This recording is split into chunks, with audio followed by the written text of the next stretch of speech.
Assalamualaikum warahmatullahi wabarakatuh. Perkenalkan, nama saya Raicha Nur Aziza Fadila dari kelas 11 TKJ 3. Di sini saya akan menjelaskan tentang kabel fiber optik. Jaringan serat optik adalah teknologi telekomunikasi berkecepatan tinggi yang mengandalkan transmisi data melalui serat optik yang menggunakan untaian tipis atau plastik yang mampu membawa data menggunakan sinyal cahaya.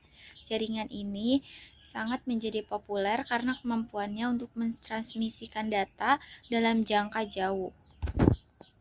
Kabel fiber optik juga mempunyai fungsi. Yang pertama untuk telekomunikasi, digunakan untuk menghubungkan jaringan telepon, internet, dan televisi kabel. Yang kedua untuk medis, digunakan dalam instrumen medis seperti laser selama operasi. Nah, yang ketiga militer dan kedirgantaraan, digunakan untuk mentransmisikan data keamanan yang tingkat tinggi. Yang keempat ada industri, digunakan untuk mentransmisikan data dan sinyal antara perangkat atau peralatan. Nah, yang kelima penyiaran, digunakan untuk mengirim sinyal televisi definisi tinggi. Kabel fiber optik juga mempunyai jenis-jenis. Yang pertama kabel fiber optik single mode atau SMF. Nah, itu kabel dengan inti kaca 8 sampai 10 mikron. Terus menggunakan laser untuk transmisi jarak jauh yang berfungsi untuk ideal atau telekomunikasi dan koneksi data center jangka jauh. Kelebihannya transmisi jarak jauh sangat baik, kecepatan tinggi, dan sinyal stabil. Nah, terus ada kekurangannya, yaitu biaya pemasangan yang tinggi dan membutuhkan keterampilan khusus. Yang kedua ada kabel fiber optik multimode atau MMF. Itu kabel dengan inti lebih besar, yaitu 50 sampai 62,5 mikron, menggunakan LED untuk transmisi jarak pendek. Fungsinya cocok untuk LAN atau data center dan jaringan komputer. Kelebihannya biaya lebih rendah, instalasi lebih mudah. Kekurangannya adalah jarak transmisi terbatas, penurunan kecepatan pada jarak jauh.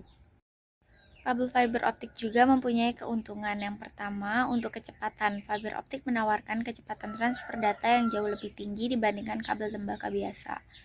Sangat penting untuk aktivitas yang membutuhkan bandwidth besar seperti streaming video berkualitas tinggi, bermain game online, dan mengunduh data besar. Nah, yang kedua ada kapasitas.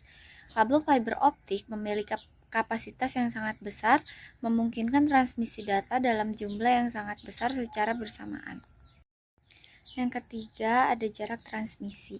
Sinyal fiber optik dapat merambat jauh tanpa mengalami penurunan kualitas yang signifikan, sehingga ideal untuk jaringan yang lebih luas. Yang keempat ada ketahanan terhadap gangguan. Kabel fiber optik tidak terpengaruh oleh interferensi elektromagnetik, sehingga sinyal lebih stabil dan tidak mudah terganggu oleh faktor eksternal. Yang kelima ada keamanan. Kabel fiber optik sulit disadap karena sinyalnya berupa cahaya, bukan sinyal listrik. Ini membuat data yang ditransmisikan lebih aman. Selain memiliki keuntungan, kabel fiber optik juga mempunyai kerugian. Yang pertama, pemasangan dan peralatan fiber optik lebih mahal dibandingkan dengan kabel tembaga, karena hal ini disebabkan oleh bahan kaca yang lebih mahal dan proses instalasi yang lebih kompleks. Yang kedua, rentan terhadap kerusakan, karena serat optik terbuat dari kaca yang membuatnya lebih rapuh dibandingkan kabel tembaga. Kesimpulan, kabel fiber optik adalah teknologi yang sangat menjanjikan untuk telekomunikasi data. Kecepatan dan kapasitasnya yang tinggi membuatnya sangat cocok untuk aplikasi yang membutuhkan bandwidth besar.